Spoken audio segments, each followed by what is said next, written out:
Hello friends, welcome to way to commerce. आज हम discuss करने वाले हैं organizing part 2, types of organizing. आज के इस वीडियो में हमारा टॉपिक होगा formal organization and informal organization. So आइए वीडियो को स्टार्ट करते हैं। Concept of formal organization. सबसे पहले फॉर्मल ऑर्गेनाइजेशन क्या होता है, जैसे इसके नाम से ही हमें पता चल रहा है, फॉर्मल एक ऐसा ऑर्गेनाइजेशन जहां पर जितने भी एम्प्लॉयज काम करते हैं उन सबके बीच की जो रिस्पॉन्सिबिलिटीज हैं, उनके ऊपर जो अथॉरिटी उनको दी जा रही है, उन सबके बीच में जो रिलेशनशिप है वो बिल्कुल क्लियरली बताया गया होता है। आपस में किसी को भी अपने रिलेशनशिप को लेके, अपनी जिम्मेदारियों को लेके, अपने पावर को लेके कोई भी कंफ्यूजन नहीं होती है। जितने भी एम्प्लॉयज काम कर रहे होते हैं सबको पता होता है कि हमें ऑर्गेनाइजेशन में कौन से ऑब्जेक्टिव को अचीव करना है, उसके लिए क्या क्या एक्टिविटीज़ हमें जो है वो डन करनी है, क्या क्या हमें काम करना है। तो उन सबको अपनी सारी जिम्मेदारियां, सारी ड्यूटीज़ बहुत अच्छे से पता होती है। तो उस ऑर्गेनाइजेशन को हम कहते हैं फॉर्मल ऑर्गेनाइजेशन, जहाँ पर रिस्पॉन्सिबिलिटी, अथॉरिटी एंड रिलेशनशिप सभी एम्प्लॉय के बीच में बिल्कुल क्लियरली डिफाइंड होते हैं। तो ये हमारा फॉर्मल ऑर्गेनाइजेशन का कॉन्सेप्ट था। अब इसके बाद आता है next, advantage of formal organisation, like easy to fix responsibility, orderly manner, easy to achieve goals, unity of command. इनको हम आगे अच्छे से एक एक करके समझ लेते हैं। First is easy to fix responsibility. Formal organisation में रिस्पॉन्सिबिलिटी डिसाइड करना बहुत इजी होता है, क्योंकि यहाँ पर जो एम्प्लॉयज होते हैं उनको पहले से ही उनकी अथॉरिटी क्या होगी, उनकी रिस्पॉन्सिबिलिटी क्या होगी, ये पहले से ही फिक्स करके बता दिया जाता है। अगर किसी एम्प्लॉय को समझ नहीं आता, कोई इनएफिशिएंट एम्प्लॉय है, तो वो जाके इजीली अपने सुपीरियर से पूछ सकता है कि उसकी जिम्मेदारी क्या है, उसको क्या काम करना है। उसका सुपीरियर उसको हर एक चीज़ बहुत क्लियरली अच्छे से समझा देता है। तो इसीलिए यहाँ पर रिस्पॉन्सिबिलिटी फिक्स करना जो है वो आसान होता है। Next is orderly manner. हर काम को करने का, ऑर्गेनाइजिंग का मतलब ही होता है चीज़ों को ऑर्गेनाइज करके चलना। तो इसीलिए यहाँ पर हर काम को करने का एक सिस्टमैटिक तरीका है, एक ऑर्डरली मैनर होता है जिस वे में काम को पूरा किया जाता है। अननेसेसरी जो एक्टिविटीज़ होती हैं उनको डिलीट कर दिया जाता है, उनको हटा दिया जाता है, और हर एक काम इतने सीक्वेंस में होता है कि ना तो ओवरलैपिंग होती है किसी काम की, और ना ही किसी काम के छूटने की कोई गुंजाइश रह जाती है। कोई एक्टिविटी ऐसी नहीं होती है जिसके छूटने की कोई गुंजाइश रहती है। सभी काम बहुत तरीके से ऑर्डरली मैनर में किए जाते हैं। Next is easy to achieve goals. Organising की मदद से ऑब्जेक्टिव के, ऑर्गेनाइजेशन के जो गोल्स होते हैं उनको अचीव करना बहुत आसान हो जाता है, क्योंकि जितने भी मैन पावर रिसोर्सेज हैं, जो ह्यूमन बीइंग काम कर रहे हैं, और जो बाकी दूसरे मटेरियल्स लगे हुए हैं, इन सभी का यहाँ पर फुलर यूटिलाइजेशन होता है। पूरे अच्छे तरीके से इनको यूटिलाइज करके गोल को जो है अचीव किया जाता है। इसीलिए ऑर्गेनाइजिंग की मदद से ऑर्गेनाइजेशन में गोल को अचीव करना आसान हो जाता है। Next is unity of command. Unity of command कहते हैं जब एक एम्प्लॉय किसी एक ही सुपीरियर के अंडर रिस्पॉन्सिबल होता है, उसको वही सुपीरियर ऑर्डर देगा और वो एम्प्लॉय सिर्फ अपने उसी सुपीरियर का ऑर्डर फॉलो करेगा। उसको कोई कन्फ्यूजन नहीं होगा कि बहुत सारे बॉस जो हैं उसको एक बार में ऑर्डर पास कर रहे हैं। एक सुपीरियर से ऑर्डर मिलेगा और एक ही सुपीरियर के ऑर्डर को वो फॉलो करेगा, इंस्ट्रक्शन को वो फॉलो करेगा। इस तरह से यहाँ पर एक स्केलर चेन बना हुआ होता है। तो यहाँ पर क्या होता है, यूनिटी ऑफ कमांड होती है।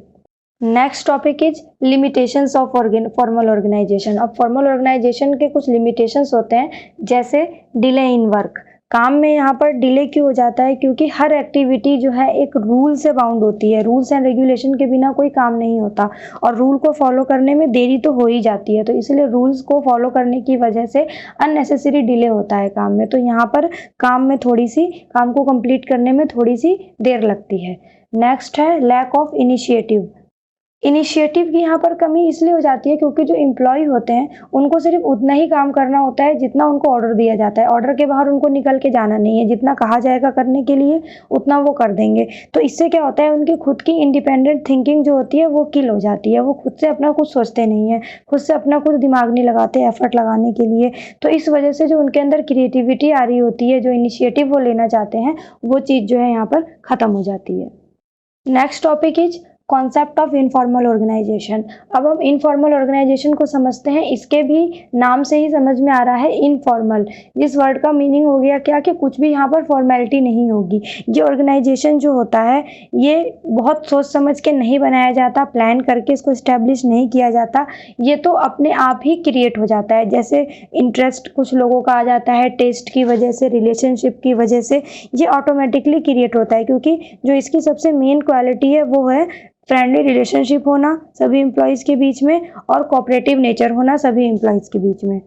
इस ऑर्गेनाइजेशन में क्या होता है, एक एम्प्लॉय दूसरे एम्प्लॉय की मदद जो है सिर्फ इसलिए नहीं करता क्योंकि उसको ऑर्डर दिया गया है कि नहीं तुम्हें उसकी मदद करनी है। वो अपनी खुद की मर्जी से, अपनी खुद की खुशी के लिए दूसरे एम्प्लॉय की मदद करता है। लेकिन फॉर्मल ऑर्गेनाइजेशन होता तो उसमें क्या था कि हर चीज़ का एक रूल्स एंड रेगुलेशंस है जिससे सब बाउंड होते हैं काम को करने के लिए। पर इनफॉर्मल में ऐसा नहीं होता, हर कोई अपनी मर्जी से, अपनी खुशी के लिए काम करता है। इसीलिए ये एक ऐसा ऑर्गेनाइजेशन है जो डेलिबरेटली क्रिएट नहीं होता, ये एग्जिस्टेंस में आता है सभी लोगों के इंटरेस्ट, टेस्ट और रिलेशनशिप की वजह से। Next topic is advantages of informal organisation.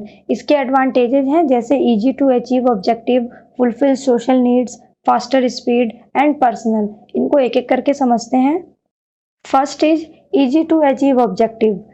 इसमें क्या होता है, इनफॉर्मल ऑर्गेनाइजेशन में जो सबॉर्डिनेट्स हैं, जो एम्प्लॉय काम करते हैं, वो बिना किसी डर के, बिना किसी हेजिटेशन के अपना जो आइडिया है वो फ्रीली जाके सुपीरियर के आगे रख पाते हैं। वो अपनी बात को सुपीरियर के आगे बिना किसी हेजिटेशन के कह सकते हैं।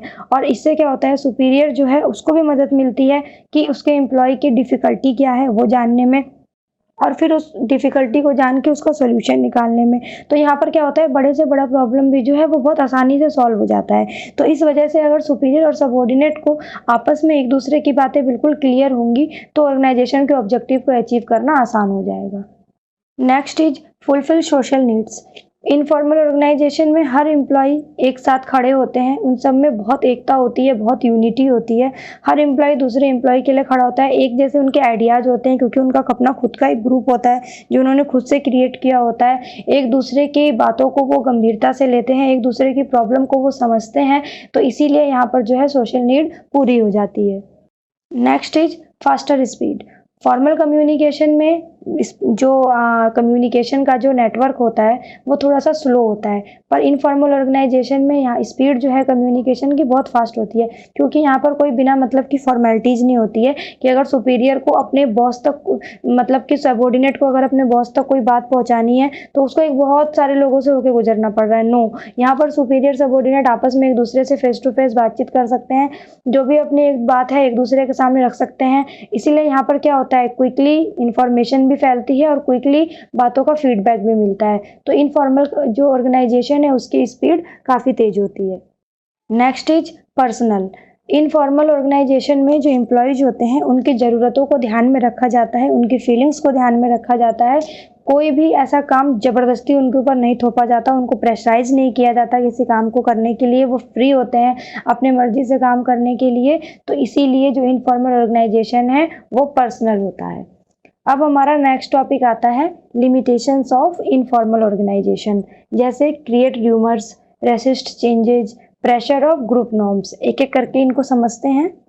Next is create rumours. Informal organisation में क्या होता है, लोग जो होते हैं एकदम फ्री होते हैं बात करने के लिए। तो कभी कभी वो लोग बहुत केयरलेसली बात कर जाते हैं और कभी कभी इमोशंस में आके या फ्लो में आके ऐसा कुछ बोल जाते हैं जो शायद गलत होता है, जिसकी वजह से मैसेज जो है आगे वो गलत पास हो जाता है, जिसकी वजह से रिजल्ट भी कभी कभी बहुत हॉरिबल फेस करना पड़ जाता है ऑर्गेनाइजेशन को। इसीलिए इनफॉर्मल ऑर्गेनाइजेशन की एक ही लिमिटेशन है कि यहाँ पर अफवाहें जो हैं वो बहुत जल्दी फैलती हैं। र्यूमर्स जो है यहाँ पर बहुत जल्दी क्रिएट हो जाते हैं क्योंकि जितने मुंह होते हैं उतनी बातें होती हैं फिर। Next is resist change. Informal organisation पुराने टेक्निक को फॉलो करके काम करता है, नए टेक्निक को ये अडॉप्ट नहीं करना चाहता।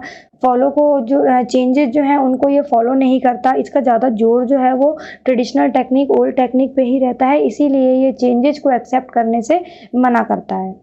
Next is pressure of group norms. Informal organisation में जो ये ग्रुप बनाए जाते हैं, इनके अपने जो कायदे कानून हैं, अपने जो इनके नॉर्म्स होते हैं, उनका इनके बंदों के ऊपर, इनके एम्प्लॉयज़ के ऊपर जो है काफ़ी ज़्यादा प्रेशर होता है। तो उसमें में क्या होता है, कभी कभी आपस में इनका या तो दिमाग ख़राब कभी कभी हो जाता है, तो आगे का ये कुछ सोचना नहीं चाहते और सारे मिलके एक ग्रुप बना लेते हैं कि अपने सुपीरियर को जाके जो है अपोज करेंगे। तो इसका क्या होता है कि फिर ऑर्गेनाइजेशन के ऊपर नेगेटिव इफेक्ट पड़ता है, प्रोडक्टिविटी ख़राब होती है किसी भी कंपनी की। तो ग्रुप नॉर्म का प्रेशर होने की वजह से ये इसका सही इफेक्ट जो है वो ऑर्गेनाइजेशन के ऊपर नहीं जाता है। Thank you for watching my video. अगर आपको ये वीडियो पसंद आया तो इसे ज़रूर लाइक करें, ज़्यादा से ज़्यादा वीडियो को शेयर करें और आने वाले टॉपिक्स के अपडेट्स के लिए चैनल को सब्सक्राइब करें। अब हम मिलेंगे अपने नेक्स्ट वीडियो में, जिसमें हम पढ़ेंगे ऑर्गेनाइजिंग पार्ट 3 ऑर्गेनाइजेशन स्ट्रक्चर के बारे में।